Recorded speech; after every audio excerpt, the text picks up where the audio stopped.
Hello, good morning all. എങ്ങനെയാണ് നമ്മൾ സാക്കാർഡ്സിൽ നിന്ന് നമ്മുടെ സ്റ്റാറ്റസ് അപ്ലോഡ് ചെയ്തെടുക്കുന്നത് എന്നുള്ളത് ഒന്ന് ഞാനിവിടെ നിങ്ങൾക്ക് റെക്കോർഡ് ചെയ്ത് കാണിച്ചു തരാം.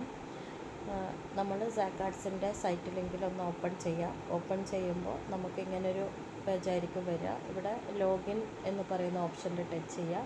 ടച്ച് ചെയ്യുമ്പോൾ നമുക്ക് നമ്മുടെ യൂസർ നെയിം അല്ലെങ്കിൽ ഇമെയിൽ ഐ ഡി നമ്മൾ രജിസ്റ്റർ ചെയ്യുമ്പോൾ കൊടുത്ത ഇമെയിൽ ഐ ഡി അല്ലെങ്കിൽ യൂസർ നെയിം പാസ്വേഡ് കൊടുത്ത് ലോഗിൻ ചെയ്യാം. ലോഗിൻ ചെയ്യുന്ന സമയത്ത് നമുക്ക് സാക്കാർഡ്സിൻ്റെ പ്രൊഫൈൽ ഓണായി വരും. ഇനിയിപ്പോൾ നമ്മൾക്ക് എങ്ങനെയാണ് സ്റ്റാറ്റസ് ഡൗൺലോഡ് ചെയ്തെടുക്കുന്നതെന്ന് നോക്കാം. ഏറ്റവും താഴെ ഹോം കാണാം, ഇടത് സൈഡ് നമ്മുടെ സാക്കാർഡ്സിൻ്റെ പ്രൊഫൈലിൽ ഏറ്റവും ഇടത് സൈഡ് ഹോം കാണാം. അവിടെ സ്റ്റാറ്റസ് എന്നുള്ള ഒരു ഓപ്ഷൻ കൂടി കണ്ടോ? ആ സ്റ്റാറ്റസിലൊന്ന് ടച്ച് ചെയ്യാം. അപ്പോൾ നമുക്കിവിടെ 2 സ്റ്റാറ്റസാണ് വന്നിട്ടുള്ളത് ഇന്നത്തെ.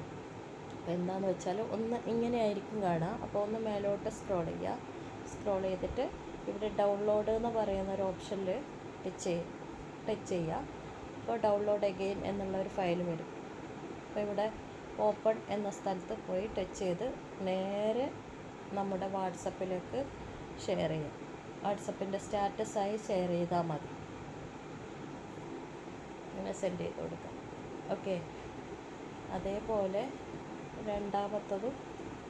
രണ്ടാമത്തെ സ്റ്റാറ്റസ് നമുക്ക്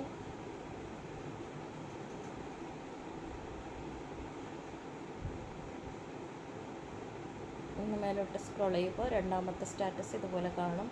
അതും ഡൗൺലോഡ് ചെയ്തെടുക്കാം. എന്നിട്ട് നേരെ നമ്മുടെ വാട്സപ്പിലേക്ക് സ്റ്റാറ്റസായി വെക്കാം.